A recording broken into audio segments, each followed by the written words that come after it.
шешен бе екен, би ме екен деген сұрақтар көңілімізге келе қалады.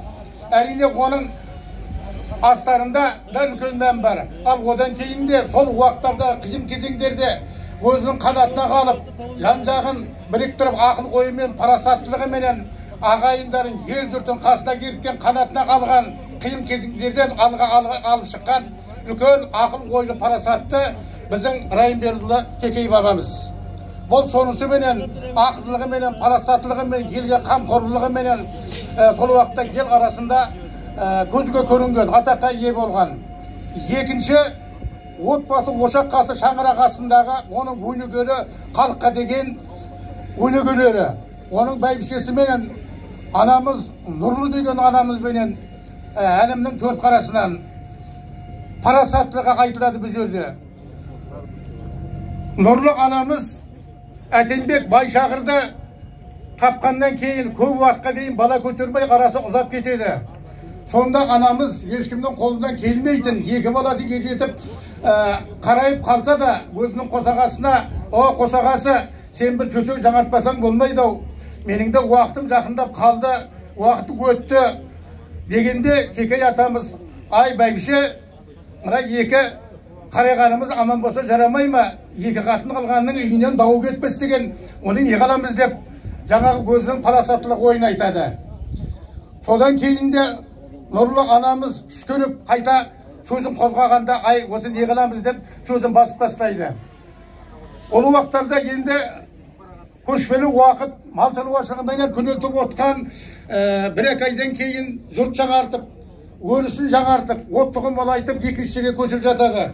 Сондай бір уақыт келгенде Текей атамыз Нұрлы анамызға, мына жігіттерменен үйді жоға бәлен жаққа қарап, мына өрісті жаңарталық, мен сол жерді көріп келейін, сен жолға шыға бер, мына бағытқа деп, жолға шығып кетеді. Содан үй шығынып, көш артылып, жолда келатқанда алдынан бір 13-14 жасар қызы ерткен үлкен ақсақал алдынан кездеседі. Келіп жіберіп, мынау Текей атаның көшіме деп сөйдейді, сіз бәйбішесі бәлеш боласыз ба? Иә, солай боламын деп, содан түйесін шөгілі түсіп, амандасып, сәлемін етіп, еткеннен кейін қария, ал енді менің уақытым жоқ.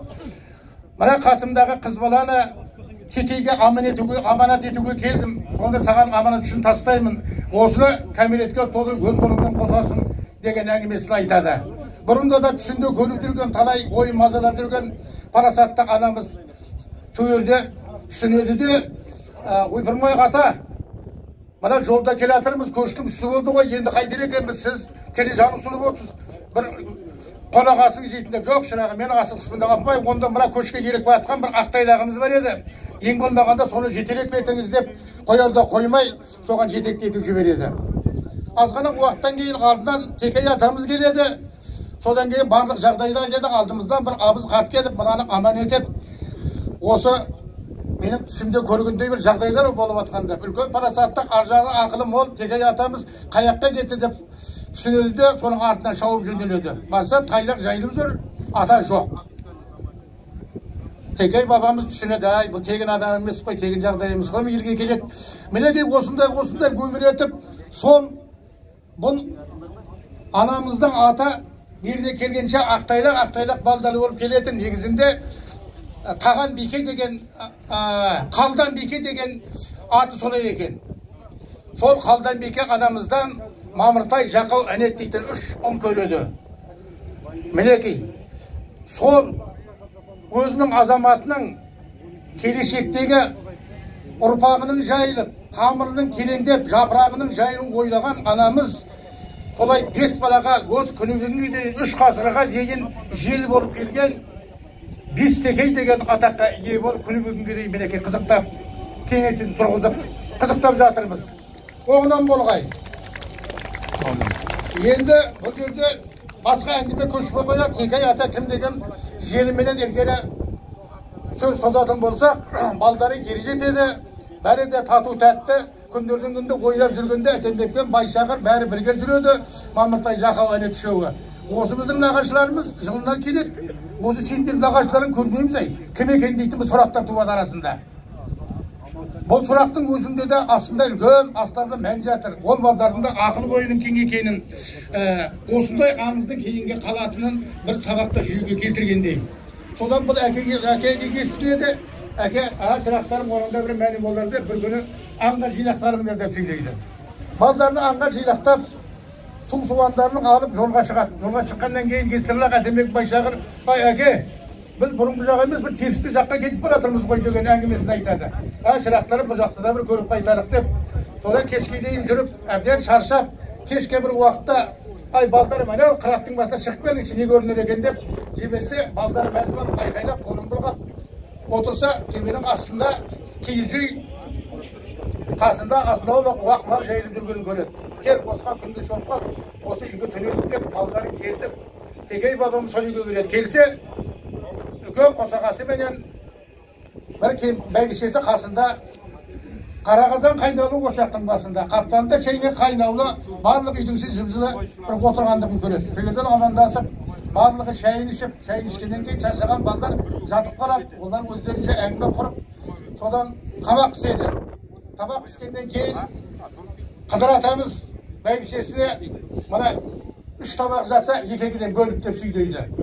Содан табақ жасалып, Текей менен әнет бір табаққа отырады, Мамыртай менен Жақау бір табаққа отырады, Әтенбек пен Байшағырдың алдына бір табақ тартылады. Сонда Текей атамыз менен әнет атамыздың алдында бас, жамбас, кәріжілік тартылады. Мамыртай мен Жақауға ортанжылық қосымшажылықтері менен Әтенбек Байшағырға асықтыжылық қосымшалары менен тартылады. Сол тартылғанды да Қыдыр ата Текей бабамыздың терең ойлы, ақылды адам екенін айтпайды, өзі түсінер деген бір ерекшелікпенен сабаға тартылған болатын. Содан түнеп таңертең кейін қарап қайтады, қайта жіберіп кешегі қырақты төбенің басына шығып, балдарына, балдарым бір кейін қарап, не көрінеді дегенде үйде жоқ, іштемеде жоқ, барлығы жым-жылас. Содан балдарына қайтып, мінекей шырақтарым, Мамыртай, Жақау, әнет, сендердің нағашыларың Қыдыр ата деген болады.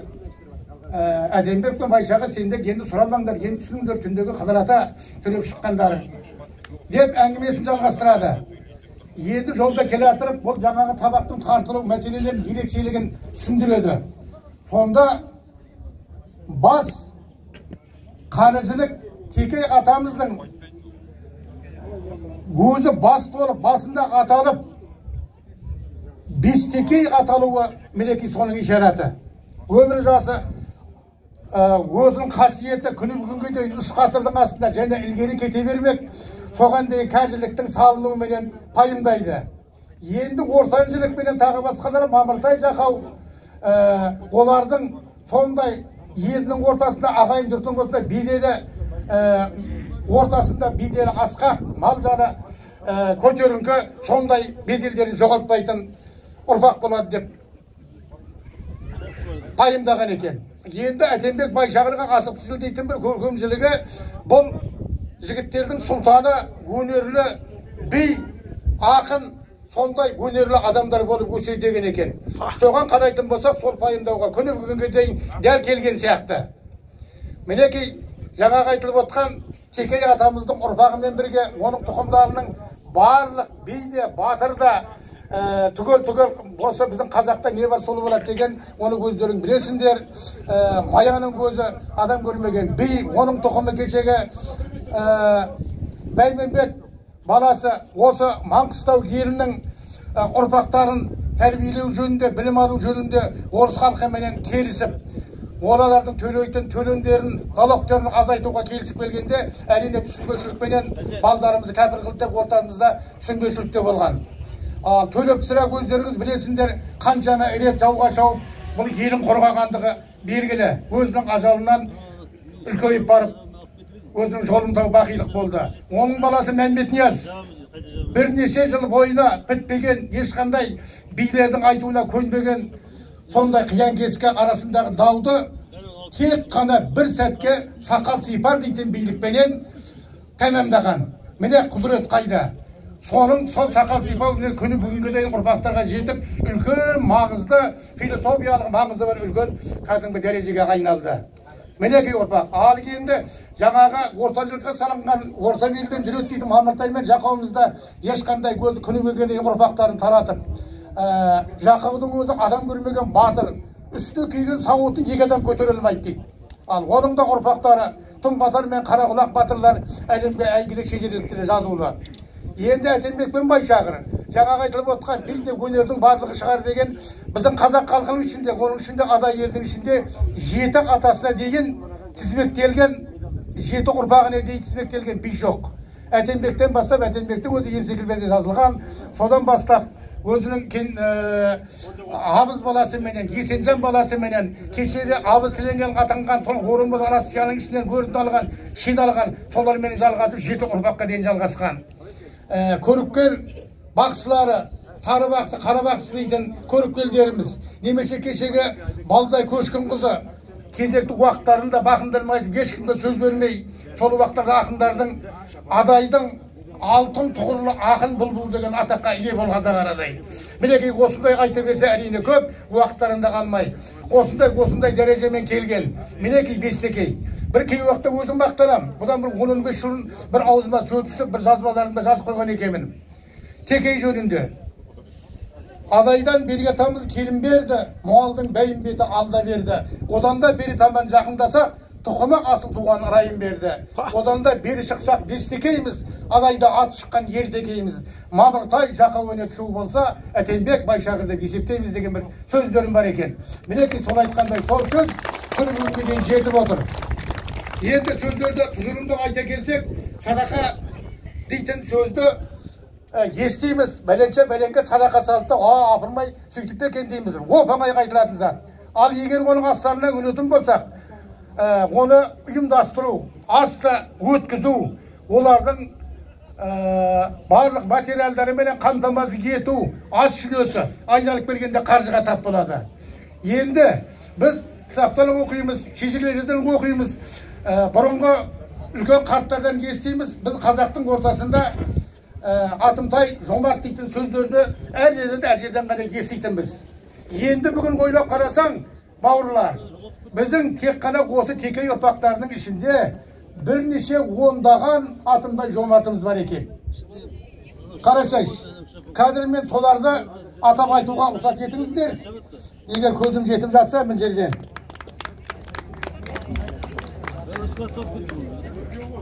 Жақында.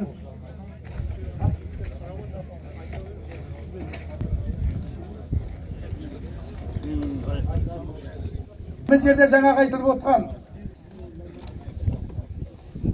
бас тимеуші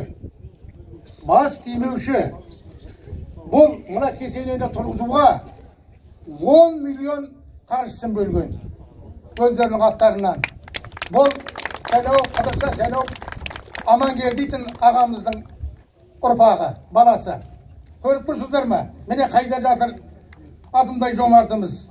Одан кейін жаңа бір айтылып өтті, жол салғандарға үлкен сауап болады деп. Мына жатқан мінеге сайрап осында келіп атқан жол, тағы да басқа садақалардың кезінде өзінің жоғарғы дәрежесін көрсеткен Ибрагимұлы Асқар дейтін тағы екінші Асқар бар демекші.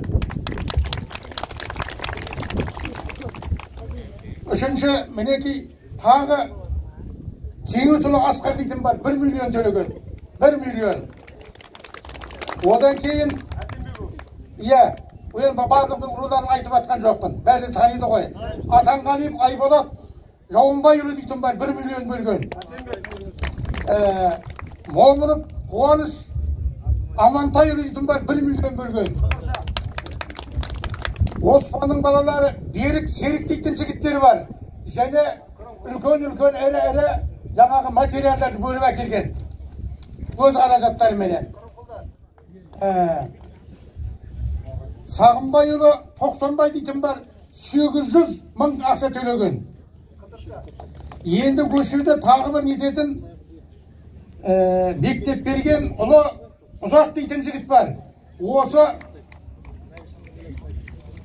көріністерге бір үлкен атан дейтін сөз болған, бірақ оның да үлкен жоғарғы дәрежелі бір бура табылса дейтін әңгіме болған. Соны Жақау ұрынан жаңағы сол Атырау жақтан бір қоңыр буыраны тауып суретке түсіріп ал енді осы деп енді мәшінге тиеміз деп жатқанда анау келісім бермей қалған, ай мен бермеймін деп. Бұл өзім мен Құдайдың құдіреті деп ойлаймын. Сол жерден тек бір ақ бураға тап болады. Өркөші көкпен таласқан ірі ақ бура. Бұл жердегі айтайын деп тұрғаным бір көздің сәйкестігі сияқты. Баяғы Нұрлы анамыздың Қыдыр атаға берген ақ тайлағы бар ғой. Сол өсіп, өніп, 3 ғасырдан кейін өзінің тегісті текейіне қайтып оралғандай. Көрдіңіздер ме? Бұл қандай құдірет, қандай сәйкестік. Әлгі бұл жерде айтпай кетуге болмайды. Мемлекетіміздің рухани жаңғыру дейді бар ғой. Сол уақыттардан көрініс жаңғырықтарды бүгін көз алдымызға қайтарып әкеліп жаңғыртып тұрған жоқ па? Айтпау. Енді бұл жердегі содан кейінгі енді жаңағы айтып өттік. Енді жаңағы атымдай жомарттарға осы сіздердің атынан, өз атымнан, жалпы теке ұрпақтарға атынан мен алғысымды айтқым келеді. Рұқсат етсеңіздер. Енді осы мінекей кешеден бері мына ағаш үйлер тігілген, тамақтары бар, басқалары бар, күтуі бар, ұйымдастыру бар, қауіпсіздік, техникалық қауіпсіздігі бар, өрті бар, басқасы бар, соларды ұйымдастыру арқасы бар. Бұл оңай жұмыс емес. Бұл құртақандай үйіміздегі 10 қалақ шақырсақ, орымыз 10 жерде өліп жүреміз. Ал мынандай астаналы қарыққа барлығын ұйымдастыру дейтін үлкен жұмыс. Мінекей, соның ішінде мына басты алқа төрағасы көшерде Бақыт Шамхан дейтін томырасымыз бар. Көздерін шығып қараңдар. Содан кейін осы ұйымдастырушы, осының бастығы ретінде айқай, мана телефонменен, немен громкамен естісіңдер ғой, қандай дәрежелі дауыс қағжарып. Жалпыңдар халықтың арасында әңгіме бар. Біздің Бәйімбеттің тұқымынан 2 жыл жауыны құрсық болады. Айқай шығармай жүрмейді ғой және. Сол Бейсенбі ұлы Қойшыбек. Иә. Содан кейін баяғы тұқымы Жиеналы Құлманбет дейтін батырлардың тұқымы, қазір осы көресіңдер көздерің, Мылтықбай Халыұлы дейтін жігіт бар.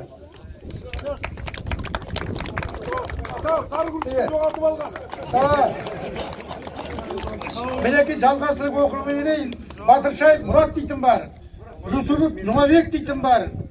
Өмірзақып Сайын дейтін осы істеліп атқан енің кенже баласы Төлептің кенже баласының тұқымы көш жердегі мінекі отау соған тапсырылады. Қайда? Кешегі кейменің авторы. Иә, Асылбайып Асау Серік дейтін бар. Қанат Бекболат дейтін бар. Өтеушіп Төлеп дейтін бар. Назаров Райымбек дейтін бар. Бұл ортамыздағы мына көптен аңсап жүрген Қоштан руынан тумаласымыз.